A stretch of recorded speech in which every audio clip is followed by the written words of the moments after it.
Hello, welcome everybody to this side session hosted as part of the European Union side events at the COP26. This side session is called Digital Climate Advisory Services, bridging the divide between science, policy and practice.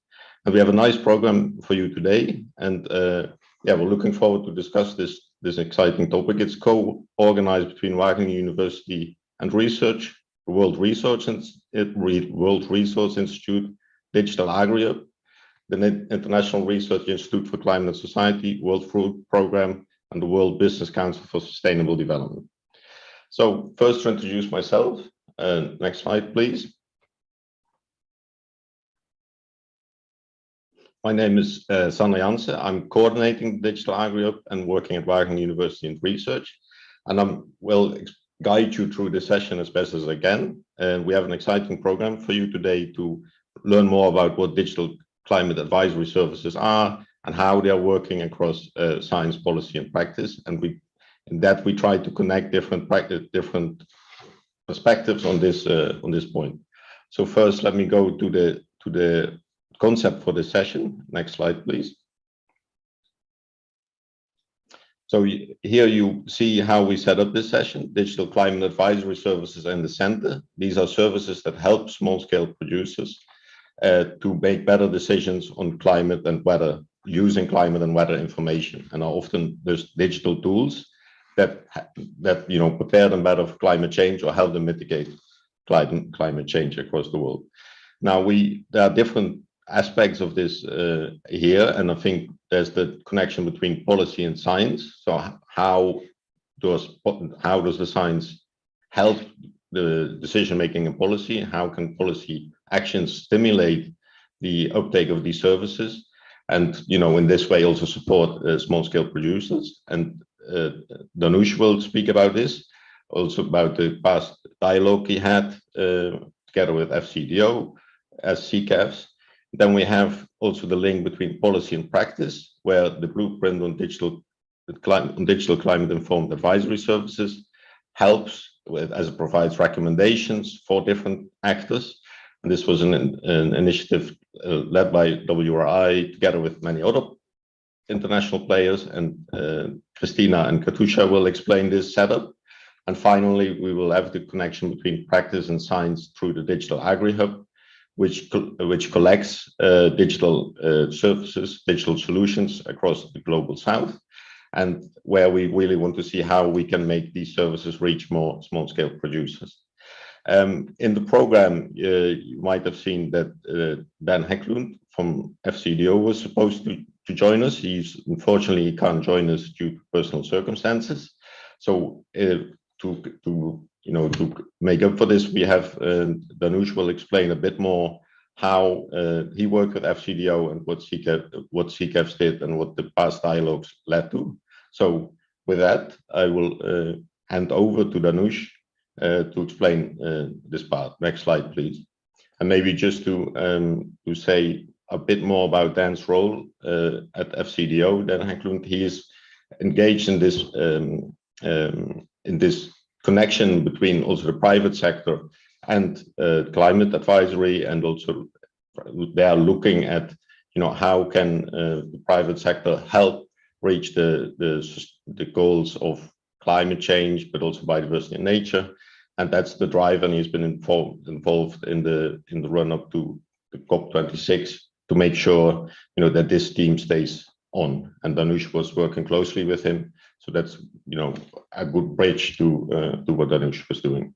So Danush, I will invite you now to give your perspective on how we also connect the science and the policy.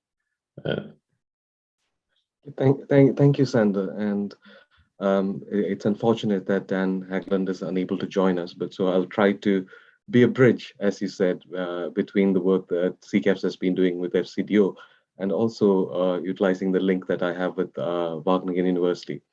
So my name is Danush Dinesh. I work for the CGIAR, for the Climate Change, Agriculture and Food Security Research Program. I'm head of partnerships and outreach, and I'm actually based at Wageningen University and Research, where we have a program management unit. But over the past 1.5 years, we've also been working very closely with Dan and other colleagues at FCDO on a global campaign on transforming agriculture innovation for people, nature, and climate. So this is one of the two sustainable agriculture campaigns that UK, as the president of the COP, have put forward. We had a really nice event here in Glasgow on Saturday on Nature Day, which really launched this global action agenda.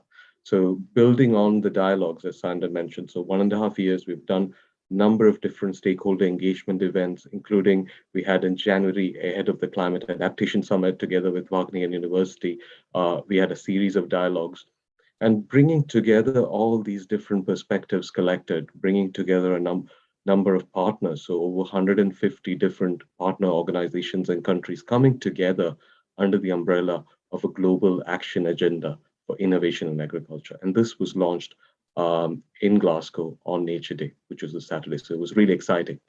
So that's a bit of the context that I'm coming in from. So what does this global action agenda seek to do, and why is that relevant here? And it was really nice to see that slide prepared by Tomaso on linking science, policy, and practice. So the global action agenda really presents a new vision of doing that. How can we do research and innovation better that helps us achieve climate change, nature, as well as productivity and food security outcomes? So how can we do our own activities better? So it has four goals. I'll try to make it really simple. So one is really about increasing investment in research and innovation, particularly with a focus on climate change. So really the work that's going to be presented later, like including the Digital Agriculture Hub, these kind of initiatives, how can we foster that and bring more investment into these initiatives? The second aspect is about all the investments that are currently flowing into agricultural research and innovation. So we did a evidence review with the Commission on Sustainable Agriculture Innovation, and we found that it's only 7% of current investments which are going to climate or environment objectives, and that's unacceptable. And I work for a research organization. Many of you may also do that. So we have so much money going into research, and if that doesn't take into account climate change, that's not acceptable. And we need to change that. So what the Global Action Agenda tries to do is to shift at least a third of the current investment that goes into research and innovation on agriculture to focus on climate change and nature loss. So that's the second objective. The third is really about how do we do this science policy practice together? How do we foster partnerships to connect those dots in that triangle and get to scale rapidly? And especially working with the private sector, but also the civil society to do that. So that's the third key objective of the Global Action Agenda. And finally, it's about what we're doing now, having dialogues around some of these issues, some of these priorities. And I mentioned to you, the focus is on agriculture innovation, and a big part of that is around digital agriculture and innovations. So that's why we're having and partnering with you here to have this dialogue, and we want to have such dialogues with our other stakeholders as well on other key issues. So to summarize, I would say the campaign and the Global Action Agenda seeks to do four things. One is to increase money investment into agriculture innovation. So more money, better money. So money that goes in is better utilized, better models to achieve scale, and more and inclusive dialogue. So that's broadly the campaign. So that's on behalf of Dan that I've just outlined that. I quickly wanted to make two more points, and then I'll hand back to Sandra. So firstly, on that connection between science and policy. So that's very much what my work within CCAPS focuses on. So we really try to connect the dots between science, policy, and also practice. So I wanted to share two examples of how we're doing that and how we would like to do that more, working in collaboration with some of these institutions. So firstly, just this week, we put out a supplement to the national adaptation plans under the UNFCCC. So guidance on how can you incorporate digital agriculture into national adaptation planning. So this is a good example where we've worked with a number of different partners, summarized some of the key lessons in digital agriculture, and brought it forward in a way that national adaptation plan policymakers can actually use it to design their NAPs. So this is something that's come out, and I can share this link with those who are participating through the platform, and you can read this, and this could be a good resource which helps to connect science and policy. Another key initiative which we launched on Friday is a new Think and Do tank. We're calling it Climb Eat. And seeks to be a bridge between science and policy, and also the climate and food communities. So essentially, we want to go back to that triangle that Sander presented. And we, all across those 3 points, a lot of activities are happening. There's a lot of practice, there's a lot of science, there's a lot of policy. And essentially, we need to take a active role in connecting these 3 points. And that's what the Think and Do Tank Climate will go do starting January 2022. So I just wanted to introduce these examples and set that context, but I'll now hand over back to you, Sander. Thank you, Dhanush. It was very useful and also very good to hear back what you worked on with Dan and how this all translates into the session at COP26 and the useful materials that are produced there. Just a point for all of you participating, you can ask questions through the Slido. So the code is on the platform, and please put your questions there, and we will really looking forward to hearing all your questions and thoughts. Also, if you have questions to Dhanush, then we will collect them all and come back to them at the end. So next part of this link is to link to make the link from policy to practice. And the blueprint on climate-informed digital advisory service is a really good starting point for that. They make very good recommendations. And here to introduce that are Christina and Katusha. Christina from the World Resource Institute and Katusha from the World Food Programme. So I will hand over to you to introduce the work you did and how you also worked with many stakeholders to come to this forward-looking blueprint. So first, Christina. Thanks so much, Sander. It's a pleasure to be here with you today. I'm joining from COP26 in Glasgow, so hopefully I'm audible and not too noisy an environment. If I could have the slides up, please, that would be helpful. So I'm going to be speaking about a piece of work that I think really helps illustrate that triangle that we were talking about between science, policy, and practice, and digital climate advisory services as a critical area of investment and practice that we want to see expanding over time. So the next slide, please. The Digital Climate Advisory Services, or DCAS as we call it, blueprint was developed under the Global Commission on Adaptation under a special action track on agriculture and food security. The Global Commission on Adaptation was spearheaded by Ban Ki-moon, Bill Gates, and Kristalina Georgieva, and included over 30 different global leaders really advocating for greater attention, funding, and political momentum around adaptation. And they selected under the issue of agriculture to focus on digital services. And this includes, apps, but also radio, online platforms. We had a very wide definition of digital services and digital enabled services through extension services that provide people, farmers specifically, with access to information that can support better decision-making for climate resilience. And this was selected as an area of focus because of the incredible dynamism that's been happening in the space and the incredible potential for impact. So to develop this blueprint, we worked together with over 150 individual stakeholders, practitioners really, from around 25 different organizations, focused in 3 different working groups to co-create a set of principles that you're hear about and recommendations around data quality and governance, around equity considerations, around financial sustainability, to really come up with a roadmap to take us into reaching and delivering climate services to 300 million smallholder producers across the world. And so our work was to estimate the investment needed, to articulate what that good practice looks like based on experience, and to help mobilize investment by really providing some guidance on what investment should look like. Next slide.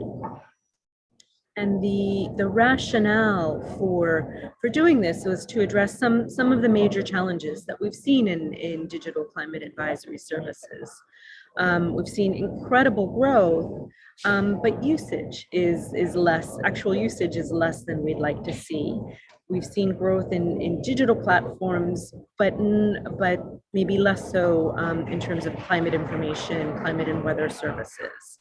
There are issues around data quality and the validation of data, a lack of public investment, not reaching those most vulnerable and not reaching the last mile, a lack of private sector investment as well, and a real need to strengthen the evidence base and have strong lines of accountability and transparency, both upwards to funders and investors, but also downwards to communities themselves.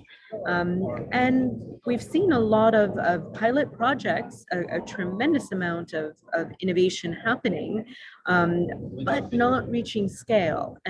So what we wanted to do is harness that experience, harness the insights that have been gained from practice, and really use those to deliver a roadmap forward and distill a set of principles to guide new practice. And I'll turn over to my colleague and friend Katyushka to tell you more about the principles. Thank you, Christina. If I can have the next slide. So we looked at the why with Christina, and really the principle, it's about the how.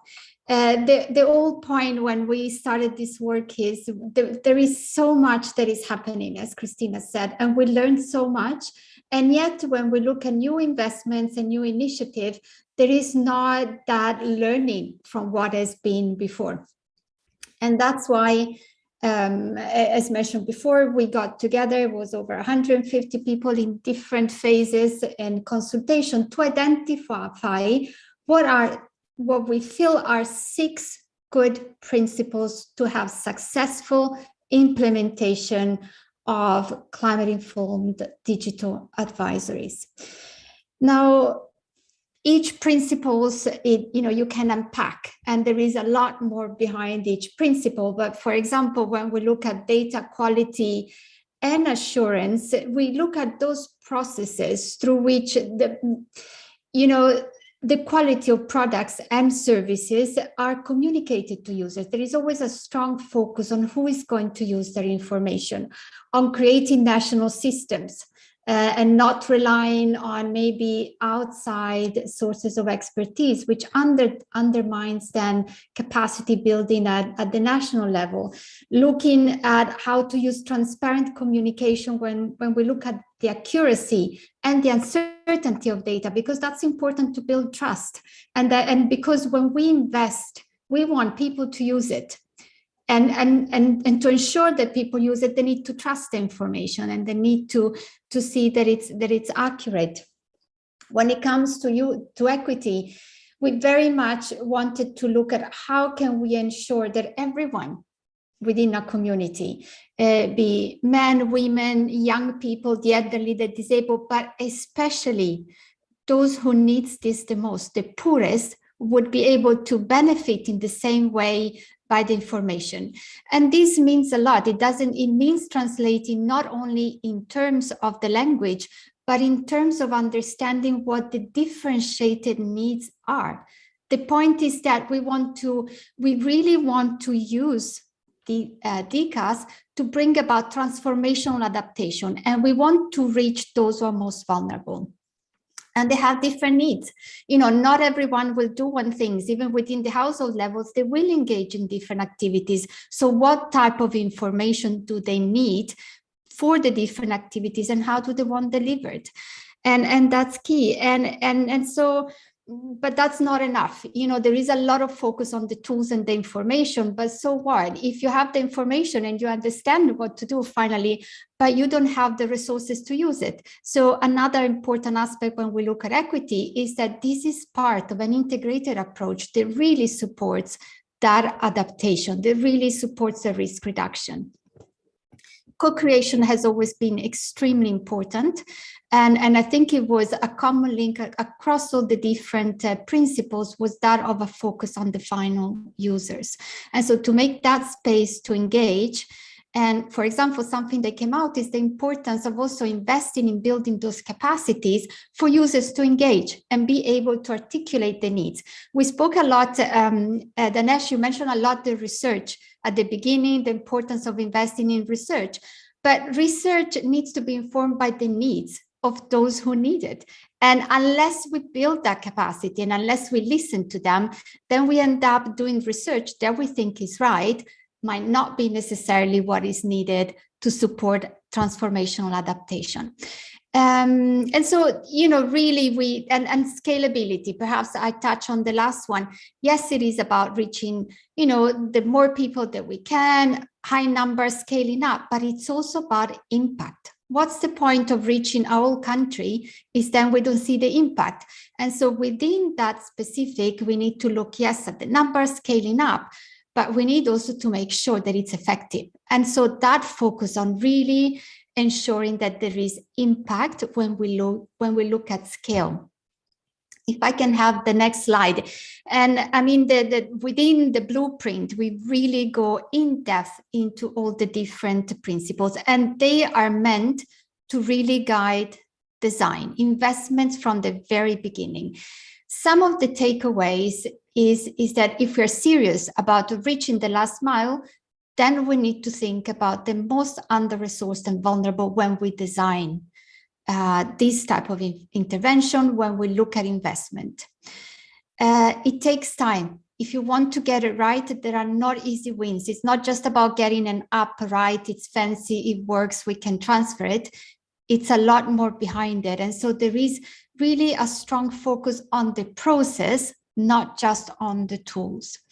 And it's not easy to measure success. I think that this links to, we're so used sometimes to do this in a project time frame where we have 3 or 4 years and we need to demonstrate success. It doesn't work like that. Sometimes it takes up to 7 or 10 years to really assess whether something's successful, to ensure sustainability, to ensure wide uptake. We really need to rethink how do we measure success and design these interventions. When we look at data, we need to think about whose data, for whom, how will they need it? And very often it's more, we understand, we know it's the scientists. So we really need to rethink about when we think of what data do we need to produce, for who it is and who is going to benefit.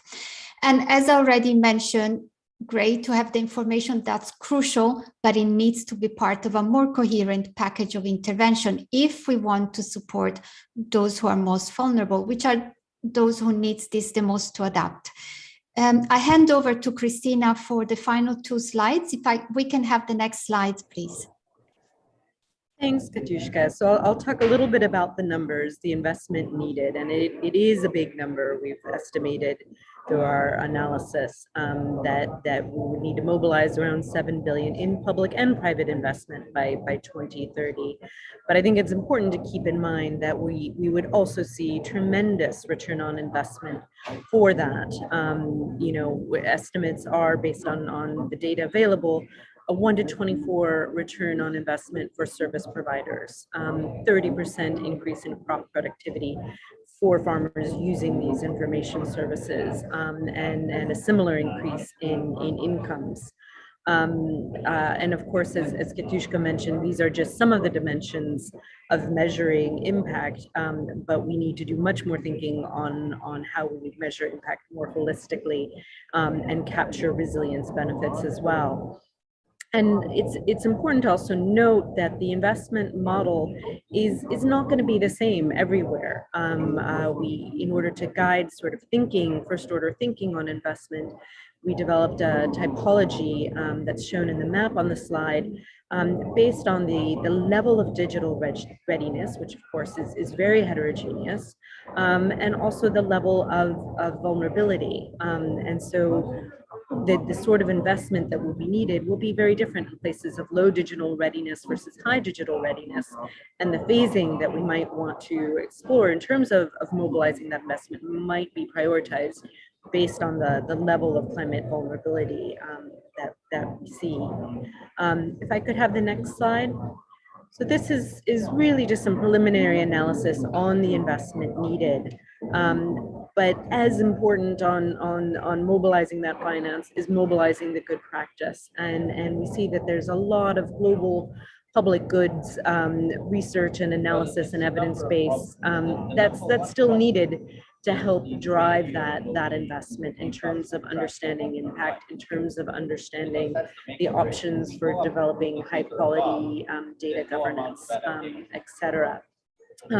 So where we go from here is we're really looking to build endorsement of the principles of good practice.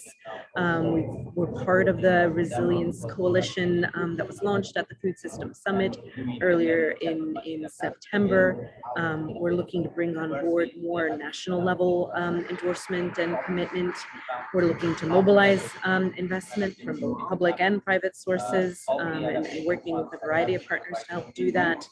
And looking at the different business models that that can help get to that level of financial sustainability.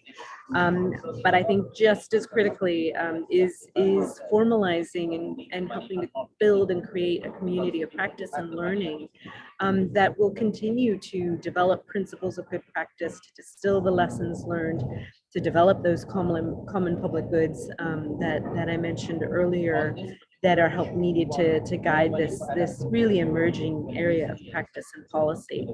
And last but not least, we want to create a roadmap for how you integrate climate information services into a lot of the existing risk management services and agricultural platforms that exist out there, because we think that's an important entry point for driving further action. And with that, I'll stop and say thank you for your attention, and I know we're all happy to take questions if there are any following this presentation. Thanks. Thank you, Christina and Katusha, for this overview of the blueprint. I think you showed that you gave very good recommendations going forward, and also showed the difference between countries and where they are, and also the amount of investment that's needed to get this exponential growth going. I think that's what we ultimately target. And I think a special thanks to Christina for bringing the COP physical meeting into this side session, so that we can get the feeling of all the discussions that are ongoing, and it adds an additional flavor. I mean, maybe you also looked at how many small scale producers are already using these services and how much growth is still required. And I think it was a very big number. So if I remember well, we need to get 200 million more farmers on services. So that's a big task ahead of us. And I think that's where all these investments in infrastructures and also the exponential growth are really needed. So with that, I will start introducing a bit the digital Aggregate Hub, which takes up some of these things, which looks at DCAS more from the connection between the practice and the science. So how can we get insights into how this sector is developing? So if I could get the next presentation up on the screen. Yeah, then we go to the digital Aggregate Hub, and we do this in 3 parts. I will first explain a bit what this hub is, and then I will hand over to Daniele Tricarico from GSMA, who will give more perspective, also more introductory on what the hub is doing, and also what the perspective is of providers, investors, and mobile operators. And then we link to Gigi from Gatti from Grameen Foundation, who will explain more about the user perspective and the stakeholder needs, so how we are connecting that. So with that, I will explain a bit what the digital Agri Hub is doing, and if I could get the next slide for this. That's not the slide I was expecting. That's the last part of this session. So then I will just explain it, and this is the slide I was looking for. So digital Agri Hub, if you go to digitalagrihub.org, you can also see it live. It's a think tank and knowledge broker for the digital for agriculture ecosystem. So it's broader than digital climate advisory services. It's also on many other services that are being rolled out to small scale producers. And the basic idea is that it tracks and monitors digital solutions across low and middle income countries, so that we know how many solutions are active in the different countries, how many farmers they are reaching, and what their business models are, what their main use cases are, so that it's easier for each of these to find each other. It is funded by the Bill and Melinda Gates Foundation, by FCDO UK8, and by US8. Next slide, please. So it was started by this need, or this hindrance of digital for agriculture, by four main aspects. And these came partly out of the digitization of African agriculture report from CTA and Dalberg advisors, who, among others, concluded that there's fragmentation in the sector. So there's many actors doing similar things at the same time without knowing from one another that they're doing it. And that sort of slows growth. Also, investors are looking at all these different initiatives going on at the same time, so don't know then who to support best. There also is a lack of the reach of these, of how far these, how many small-scale producers are reached by these initiatives. So there are many active, but are they making a difference? And does that align with what maybe donors or investors want to see there, and what wider society is needed? And coming back to this number, these 200 million out of the blueprint that we still need to reach, there's a lot of work still we don't know. We need to question whether we are targeting right. The sector, a very strong point of the sectors, you could say that it is rapidly developing. So in that sense, it's really making rapid steps in reaching people and starting new initiatives. So that's really exciting. It's also in many different countries, you see rapid developments happening. But that means also difficult to keep up with it. So you need to really make sure that you keep up with all these developments, so that what is happening, and that it also gives you some direction of where you need to go next. And the danger is maybe the technology push, that we are excited about technology often, and maybe also through the pandemic, we became more excited about many technologies and doing things digitally. But technology push in itself doesn't solve it. So it needs to really be embedded. And I think this we also saw what Danush mentioned, and in the blueprint, that it really needs to embed it with other initiatives, with real contact between people, and also with what's required, what difference can the technology make. So we might be excited about technologies, but we need to keep out of this technology push. But this is happening a bit in the digital for agriculture sector. So then I will go to the next slide. So what the Digital Agri-Hub is doing is that it tracks and provides insight in the development of the beef ag sector in low and middle income countries. It's a user-friendly platform. So we are collecting and providing in an intuitive way what all these digital solutions are doing. So you can see that on digitalagrihub.org. We are collecting these impact metrics so that how many farmers being reached, what differences is between stakeholder groups. And we do that to really also help in the matchmaking, so that people can find partners and can see who they can best link to better build better services, to develop faster. And just to mention that for this climate COP26, we collected all DCAS providers in Africa and active in Africa and India, and found 57 of them. So you can see a team page on Digital Agri-Hub where all these are visible, and that you can know, which are the companies being active, what are they doing, and where are they active. So I invite you to all check that out. And final slide for me, and then I will hand over to Daniela to tell us more about the link to mobile providers and their needs, is that, what a bit more background on what you can find on the Digital Agri-Hub.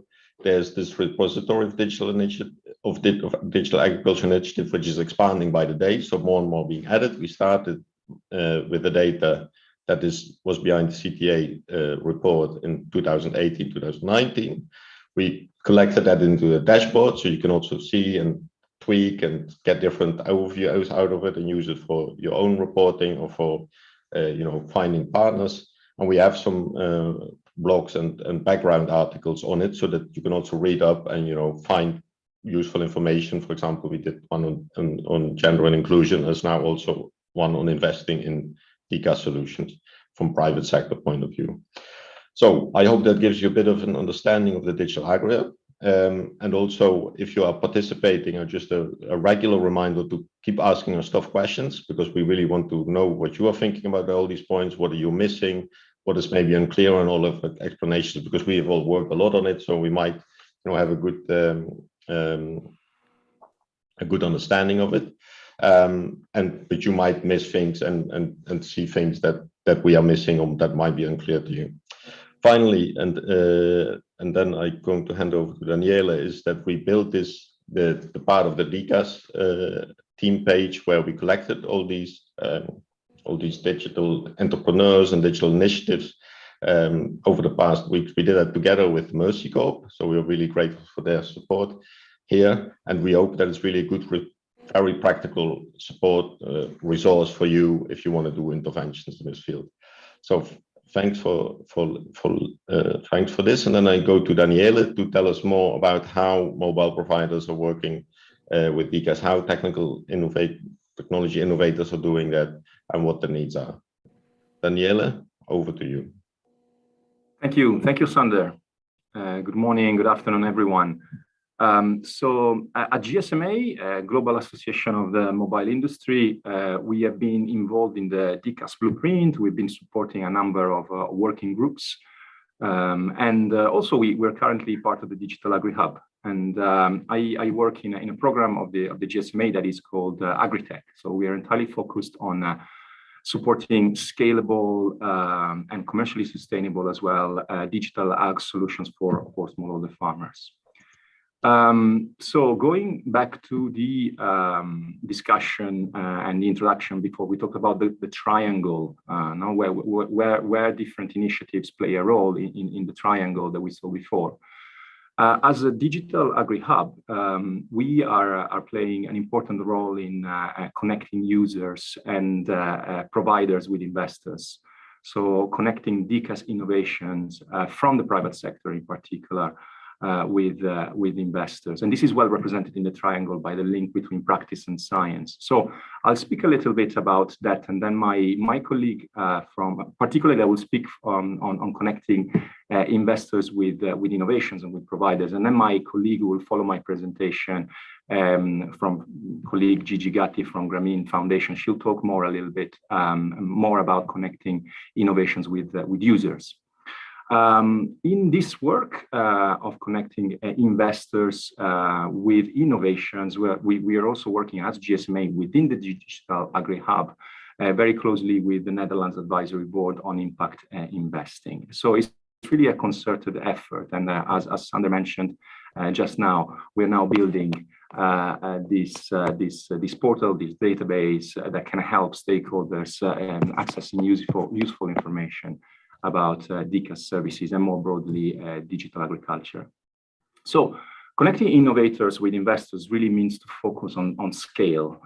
We talked about scalability as well before.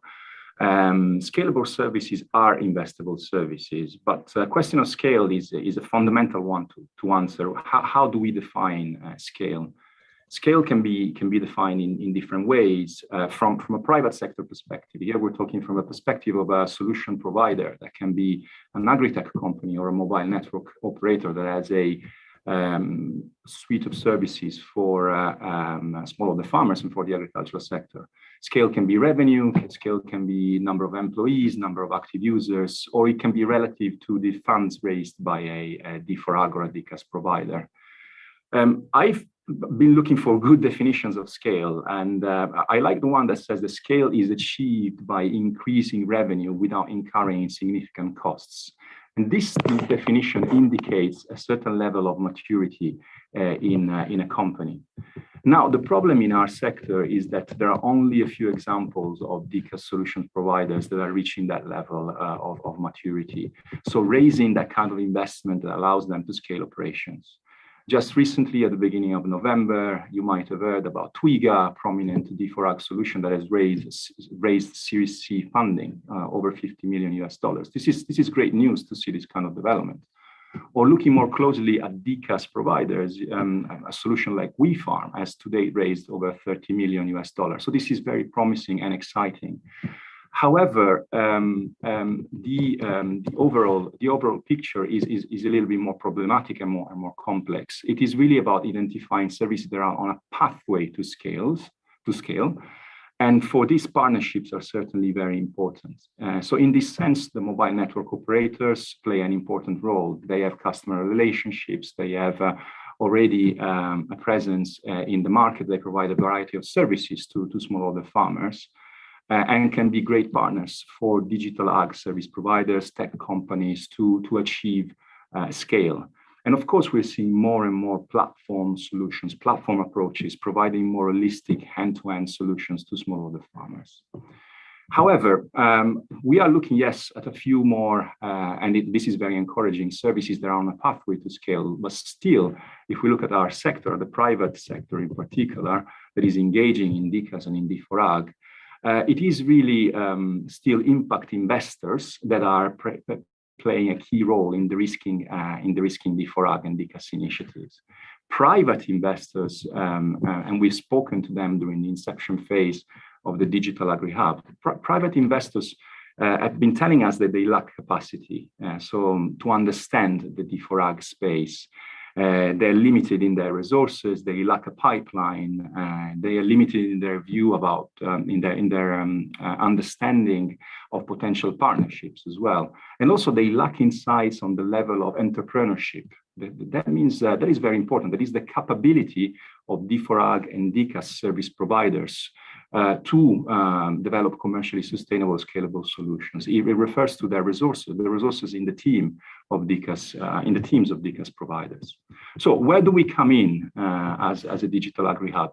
Well, the Digital Agri Hub can give investors and potential investees, so the solution providers, the DCAS providers, some of the knowledge that they need to inform their strategies, and for investors specifically, the knowledge to support their investment strategies.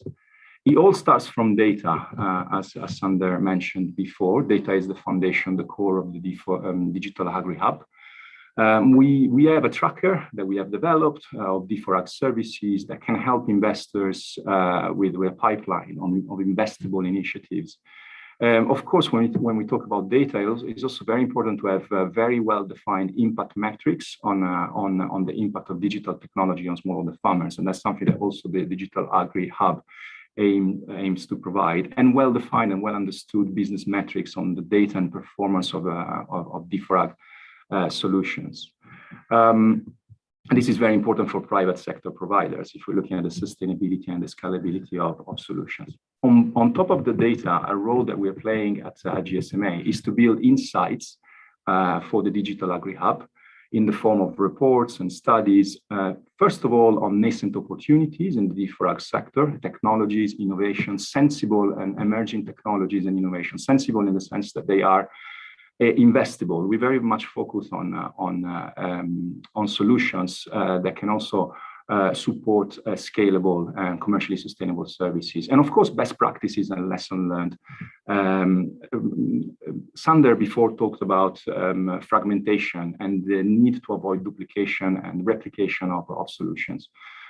Service providers do need a sensible operational business models, and they need to learn from existing experiences. So this is really an effort for the Digital Agri Hub and a role that we're taking as GSMA Agritech within the Digital Hub to provide that kind of intelligence and to support the service providers and the investors in understanding the space.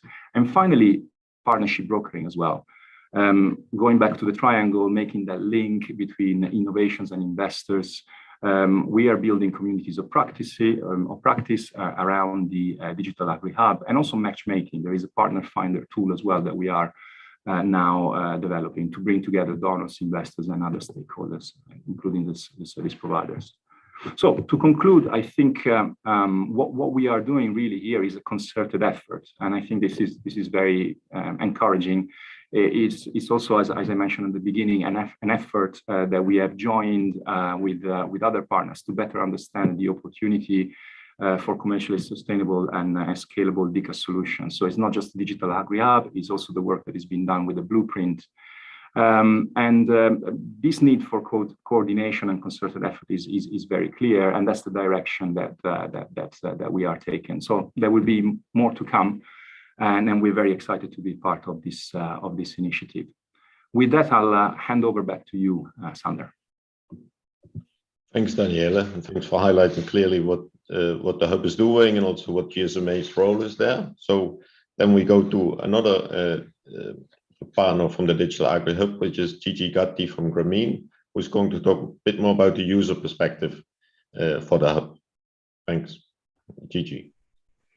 Thank you very much. Hello, everyone all over the world. My name is Gigi Gatti, and I work with Grameen Foundation USA. One of Grameen Foundation USA's pillar programs is digital innovation in agriculture. And my role as Technology for Development Director is to oversee that these innovations are really working for small-scale producers and that we are capacitating implementers on the ground. Thank you so much, Daniela and Sander, for giving us the framework on the Digital Agri Hub and for sharing what we can do. Now let's look at how the Digital Agri Hub connects DCAS innovations to the implementers and small-scale producers. As previously mentioned, there are over 300 million small-scale producers, maybe even much more, who do not have access to digital climate advisory services for a variety of reasons. Implementers such as cooperatives, NGOs like us, and entities with agriculture extension services, both private and public, play a very important role in the access of DCAS by small-scale producers. Unfortunately, we have not come to the point where small-scale producers are able or willing to pay for DCAS, though we have seen some few exceptions to this in our work. To get DCAS to the small-scale producers, it is very important that implementers often offer bundled services to the producers that may include DCAS as a component. As an example, weather forecasts alone have very little value added to farmers. What they need is actionable advice based on weather data. We need to take DCAS to a level where we can almost personalize this actionable advice based on their farm and crop data, and that needs farmer and farm profiles. The Digital Agri Hub will help these implementers understand who the local providers are, what DCAS options are available, and effective, providing them easier reference to locally viable options. And I think that's the operative word, locally viable, because every country, every implementation is going to be different, including examples of other applications that can also be bundled. We need to leverage on investments already made. And again, that's a very important point. Increase collaboration and coherence, which is a goal of the Digital Agri Hub. Another important aspect as far as implementers and small-scale producers are concerned is being able to give a feedback mechanism. And that is something that is a lot of times lacking in a lot of implementations. We design solutions on the ground, but we fail to incorporate that feedback mechanism. And its simplicity, okay, it is actually very complex because being able to push information to implementers and small-scale producers may be easier than getting back that information that we need to make solutions more effective and in order for us to track evidence. There is also an increased tension for DCAS to be a public good due to farmers' unable or lack of willingness to pay. However, fees aren't the only issue. Variability in digital readiness, lack of basic digital infrastructure, especially in rural areas, and variability in quality of services erodes farmers' ability and trust. And this limits uptake and impact. The Digital Agri Hub aims to work with different stakeholders to increase private sector participation and provide evidence for D4Ag solutions that are complementary to DCAS. such as digital literacy training for farmers, crop cycle advisory, solutions that provide concrete, actionable solutions based on the climate predictions, to name a few. So this is not just about DCAS alone, but about the whole ecosystem of solutions that make DCAS more effective to the farmers. These solutions already exist. And that is, again, something that I would like to stress. They are not new, but we need to put them together in a more effective and coherent fashion. It is very important to orchestrate these connections and leverage the investments that are already made to maximize impact and minimize costs. As we heard from Christina, we need a lot of investments in this area. So we really need also to be careful to create new ones, because we need to be able to identify what is already out there. And the Digital Agri-Hub is going to play a very big role in doing this. My question is DCAS the low-hanging fruit to help farmers affected by climate change? And from my perspective, it is a yes.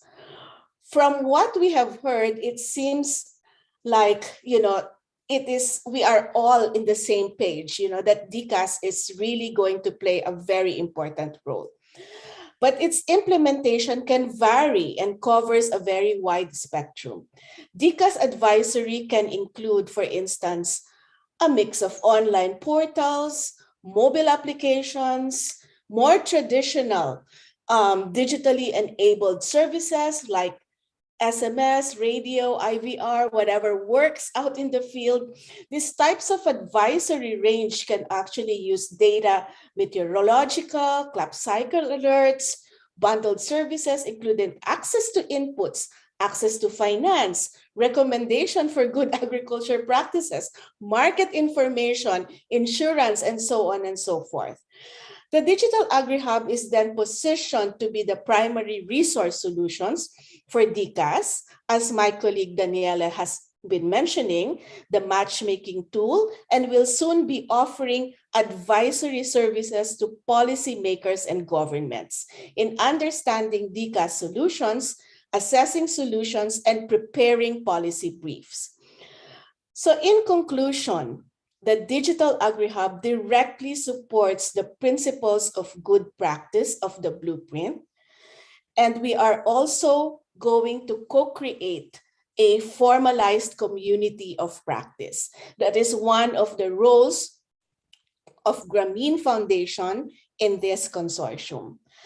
Through the platform and its network, the Digital Agri-Hub can orchestrate better coordination and espouse cooperation and interoperability of DCAS and related solutions. Through its library of evidence, we hope to support accountability and transparency.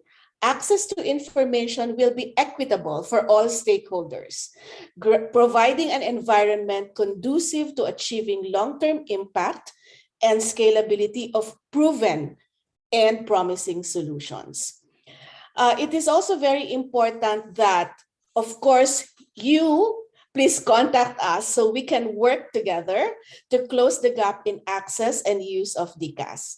Thank you very much.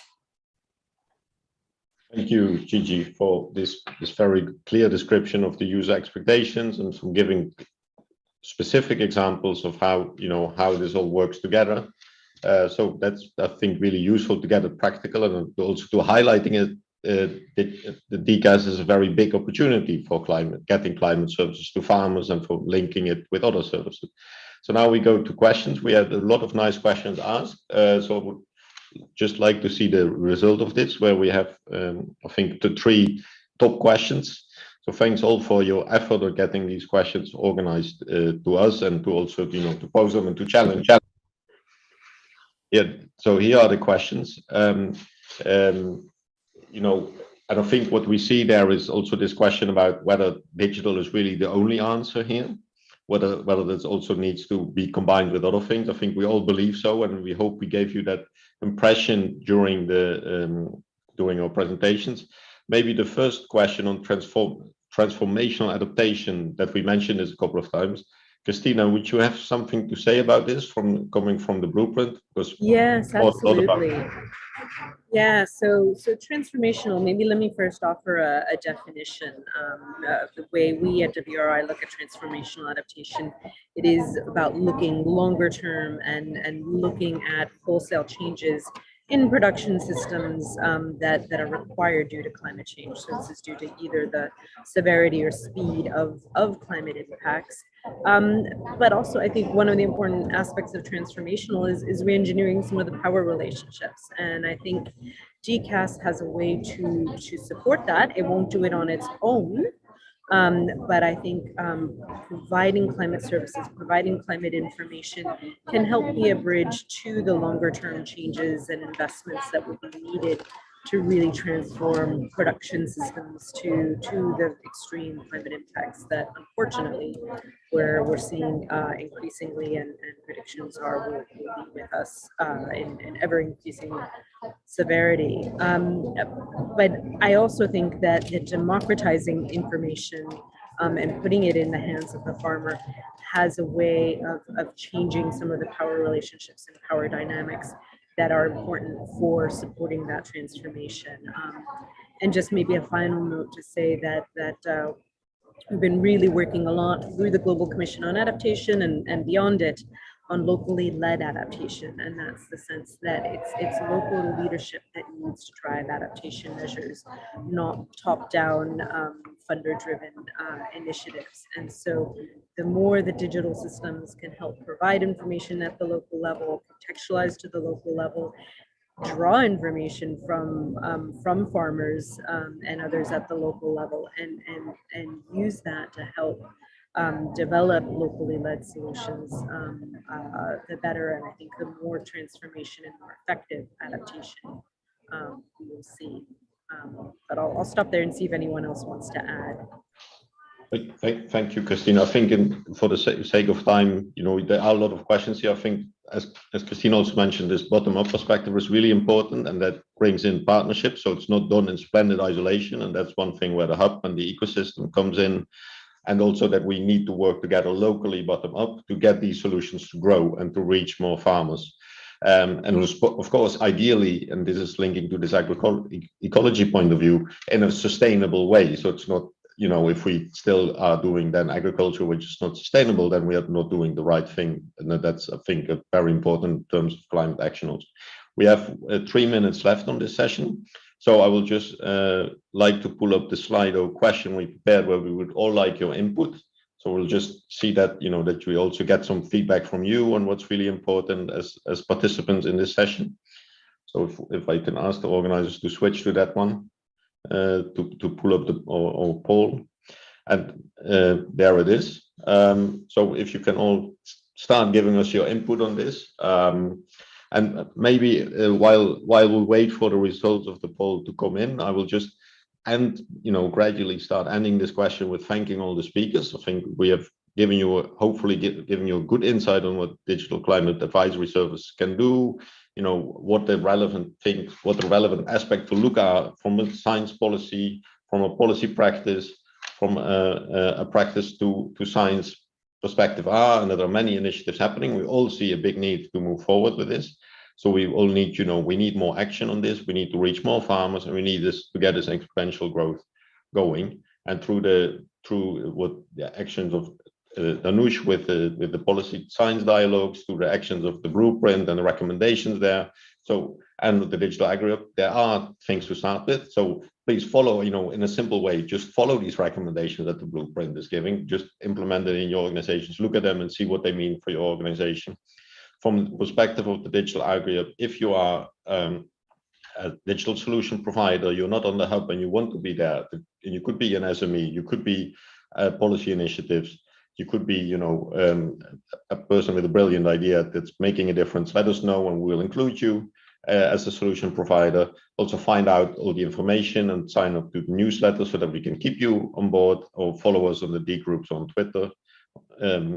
So that's, and I think that's really important, to take practical actions, to step forward, to make these partnerships and to make these matches happening at a local level, so that in this way we can really support the farmers. And I see now there are already people responding.